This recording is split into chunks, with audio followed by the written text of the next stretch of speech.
Hi everybody, this is Jim Aikin. In this video I'm going to show you just a tiny bit of what's going on with Band in a Box. I'm not going to try to show you the whole program because it would take days and you probably don't want to sit through that. There are good tutorials on YouTube that will get you started, but we're just going to take a quick look today.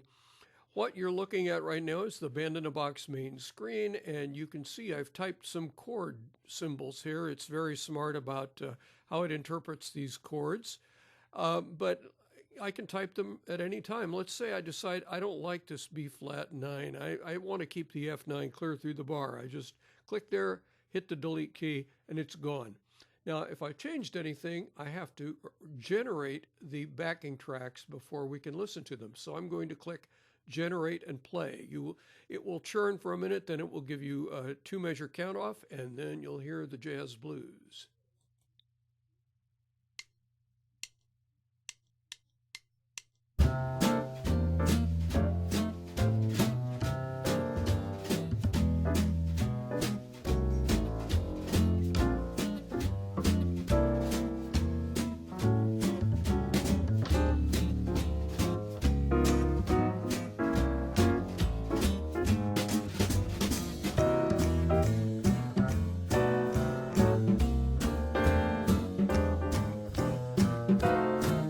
Okay, that's enough of that. I think you could hear a couple of things there. First of all, it's fairly stylish. The bass player, however, is rather incoherent. He's not playing walk-ups that lead to the next chord. He's just doing something. So there are places where the harmony gets rather obscured. This is a jazz style, so you're going to get more weird stuff in it than you would get in some styles.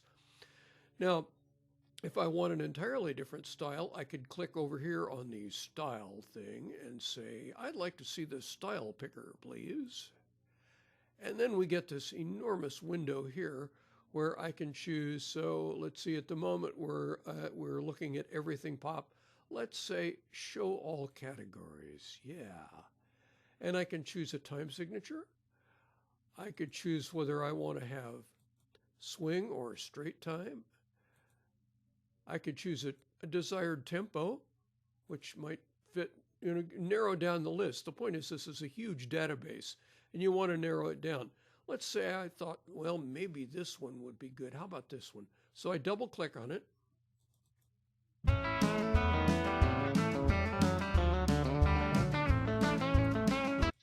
Well, I don't think I want that. If I wanted it, I could click OK, and it would replace my jazz style with these tracks here, but I'm just going to get out of here. I could replace an individual instrument if I wanted to. Let's say I want to select a real track. There's nothing in the strings thing, so I'm going to select a real track for that. Let's see, how about, no, I don't think I want accordion. How about some nice bluegrass banjo? That would sound...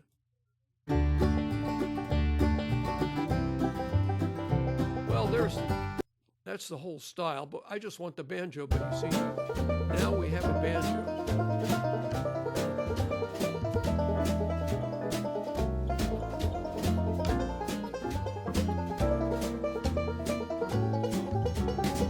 Well, that's fairly frivolous, but it gives you some idea of the possibilities.